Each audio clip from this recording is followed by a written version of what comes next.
Hi, it's Paul here from selfhelpforlife.com, and in this video I'm going to talk about why we procrastinate, some of the effects of procrastination, and then some great ideas to help you overcome procrastination.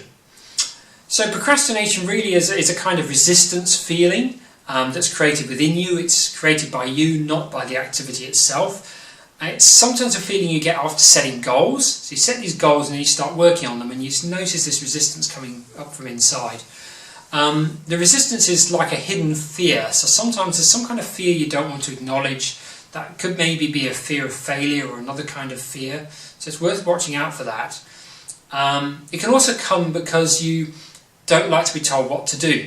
So if someone says you should go to the gym, inside you feel you want to rebel and not do that. And that can even happen when you're telling yourself you should do things or must do things as well. You also procrastinate when the task is boring or not motivating, so tasks like doing your tax return. Also, if your self-esteem or self-confidence is quite low, that means that more tasks seem harder to do or outside of your ability, so you're more likely to procrastinate. That's a bit of a tricky one because the more you procrastinate, the more that affects your self-esteem and self-confidence. So that can be a vicious circle as well, so watch out for that. We also procrastinate when we associate pain to doing something. So that pain could be effort, it just feels uncomfortable, it could be that the thing is stressful, but all those things are all just meaning and perception that we give to that particular task. And oftentimes we make that task much bigger than it really needs to be. So I believe there are three types of procrastination. So the first one, and probably the most common, is putting off starting things, so starting to do things. The second one is putting off finishing things. So this is where you actually start something, but it seems to take a lot longer than it needs to take. Okay? And then the third one is putting off making decisions. I think this one's probably become bigger over recent years with the internet, because now, when you're looking to book a hotel or something like that, or you're looking at researching a new product to buy, there's so many review sites and places you can go now that it's very easy to want to get the most information possible, but sometimes you just have to draw a line and make a decision. Okay, so the effects of procrastinating. So I want to just talk a bit about these because these will give you the motivation to not do it anymore. Okay. So the first one is obviously, you lose precious time, time when you could be doing fun things, spending time with family, friends, those sort of things. And over time, if this goes on for months or years, you look back and like 2 or 3 years has gone or 5 years has gone and nothing in your life has really changed. It's the same as it was 5 years ago, and that's going to leave you with that sense of regret. So that's not great. As I mentioned, it lowers your self-esteem, and this leads to that vicious circle I was talking about earlier. It can lead to poor decisions. If you have to make a decision right at the very last minute because you've been putting it off, that can often be the wrong decision, or it can be an emotional decision. And the quality of your decisions affects the quality of your life, the level of your happiness, and also the results that you make as well. It can damage your reputation if you promised that you would have something for someone by a certain time and you don't deliver it. You keep doing that, that's going to affect your reputation.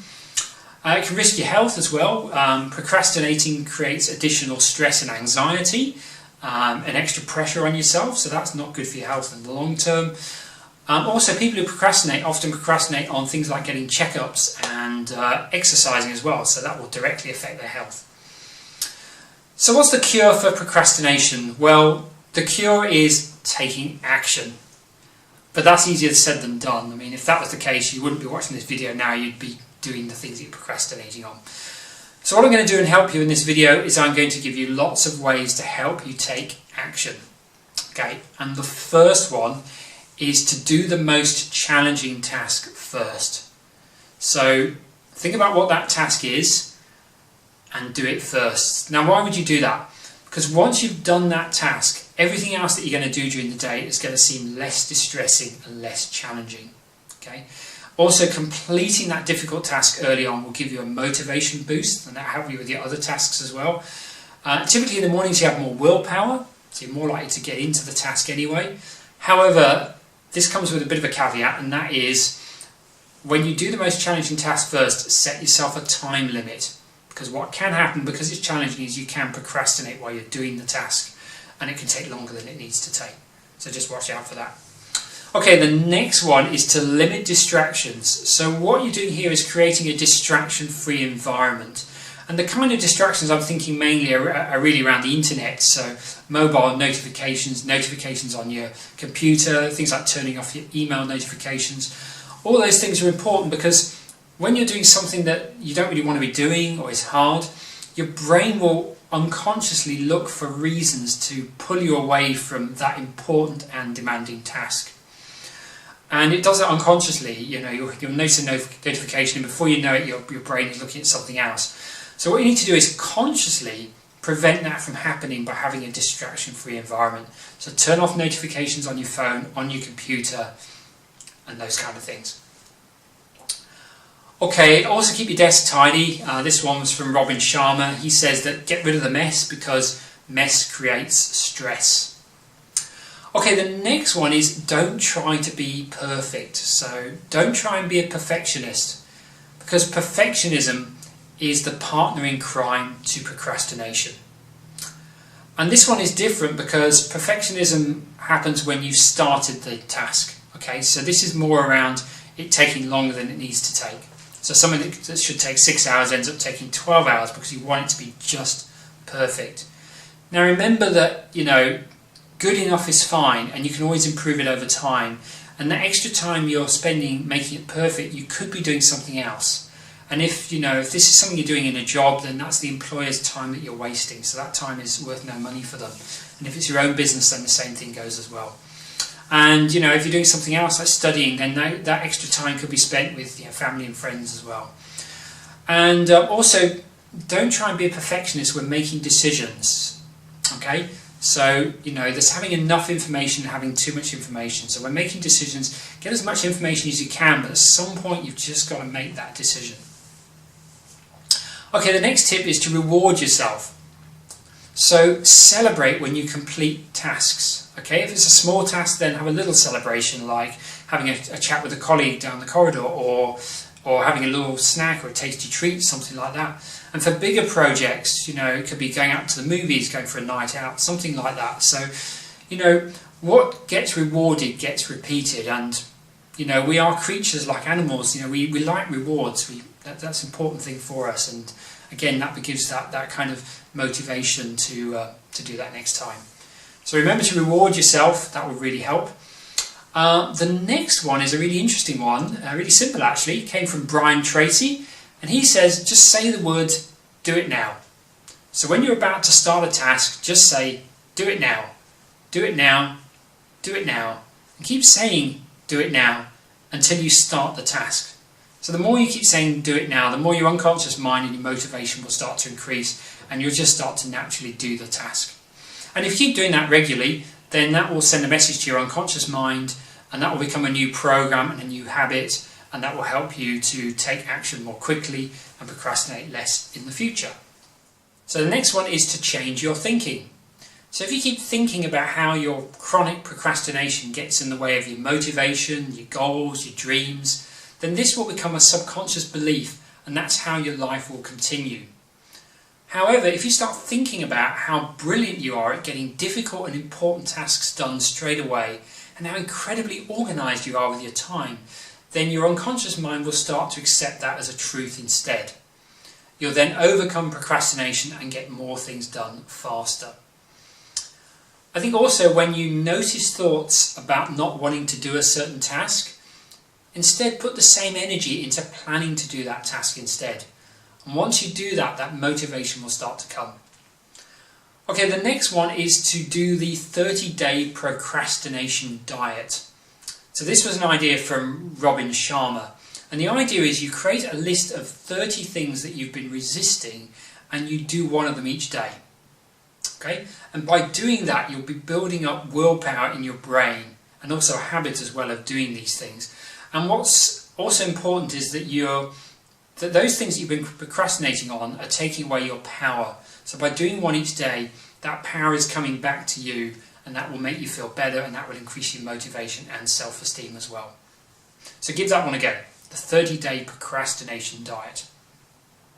Okay, the next one is don't make the activity a should, a have to, a must, or need to. So I talked about this a bit earlier in the video. When your brain doesn't like being told it has to do things, it should do things. It prefers to have an element of choice. Okay, so it's again, when a friend or family or a colleague tells you have to do something, you should do something, even if it's something you know you should be doing, there's a tendency sometimes to rebel against that.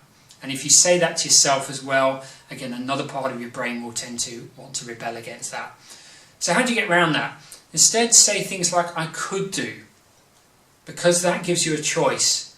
Now, we know there are consequences if you don't do certain things, but just giving yourself that choice helps reduce that resistance, reduce that feeling, and so you're more likely to go ahead and do the task. So say things like, I could do instead, can really help.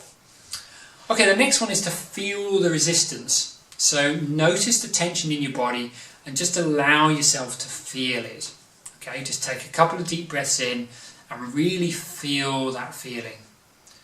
And what will happen often then is your mind will start to calm down and your thoughts will go more into perspective and you'll start to have a more realistic thinking about that particular task. It won't seem quite so big anymore when you do that. Okay, and you can also release on those feelings of resistance as well using the Sedona method questions. Now, I covered that in a video recently, so I'll put a link to that video in the description if you want to go and check that out. But that can be a really good way of just releasing any kind of negative feelings as well. Okay, the next one is to ask questions. So the great thing about questions is when you ask yourself a question, your mind feels compelled to answer it. Okay? So that's the key thing about questions. It's directing your mind to try and answer it. Okay? So questions could be things like, if I don't do this task, what will it cost me in my life? Now this question is linking more to the pain of not doing it. So it's more of an away from type of motivation. So for some people, and you may be like this, you need more pain. There needs to be more pain to not doing the task than the pain of doing it. And once you get that, you'll have the motivation to do it. Or it could be more of a positive benefit type motivation. So you could ask questions such as, how will doing this task improve my life? Or what will doing this task give me? So again, those sorts of questions will help you get much more clearer on the benefits, and that will give you more motivation to do the task. Okay, the next one is to focus on completion. Okay, so rather than focusing on the effort involved, focus on what it's going to feel like when you've completed the task. Okay, really quite an easy one to do, and by doing that you'll just start to get different feelings, you'll feel more motivated, and you'll just start to naturally take action. Another one is to make the future seem more immediate, and the way you do this is by using a different way of measuring time. So for example, if you've got something that needs to be done in a day, then you think of it as needing to be done in 24 hours. Okay? If you've got something that needs to be done in 2 hours, then think of it as needing to be done in 120 minutes. If it's something that needs to be done in a year, think about it needing to be done in 12 months' time. For some strange reason, using those smaller time units seems to make the future more immediate. So give that a try and see if that works for you. Okay, another one is have an accountability buddy. So that's someone else that you will say, I'm going to do this by this date by, and they will hold you accountable. Okay, I remember when I used to have a fitness trainer, I used to go to the gym a lot more frequently because I was accountable to that person every week. And also because I was paying that person good money as well, I felt that I needed to do the exercises, so I actually was benefiting from what he was teaching me. Okay, so accountability buddy can be a really good way, and you don't have to pay someone. It could be a friend or a partner, someone that you can be accountable to, and that will help you make sure that you do that thing. Okay, and the reason accountability buddy is important is you will feel let down if you have to tell that person you've not achieved something. Okay. Next one is to break the task into smaller chunks. So maybe you're procrastinating on writing a book.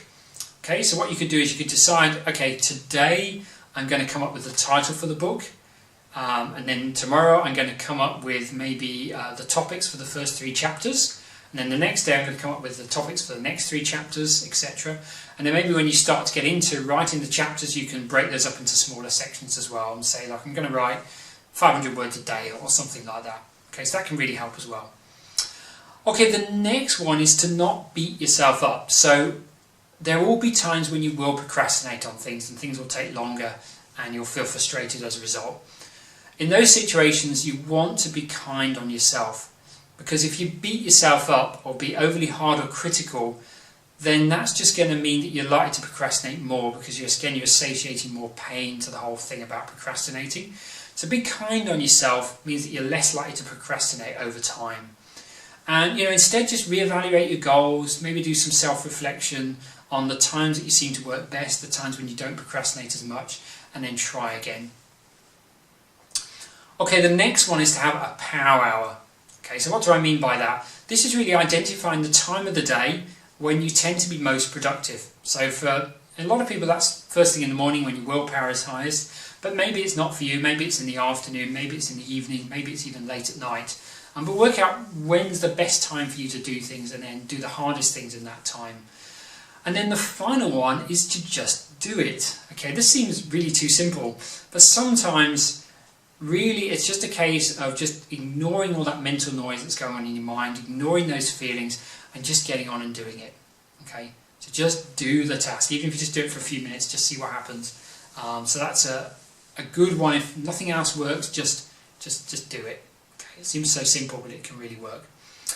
So there are my tips, and look, quite a few tips there on how to overcome procrastination, and also I talked about why procrastination is an issue in your life and some of the effects it can have on your mental and physical health as well. So I hope you enjoyed this video and found it useful. I do encourage you to practice many of the ways that I've suggested for overcoming procrastination. See which ones work best for you, and see how you notice yourself getting more done, feeling more productive, and feeling happier and more fulfilled as a result. Do give this video a thumbs up and leave a comment. I'd love to hear what you think. If you haven't already, please subscribe to this channel so you receive future videos just like this one, and if you click the bell notification, then you'll get notified whenever I release a new video as well. So I look forward to talking with you again soon in the next video. Bye for now.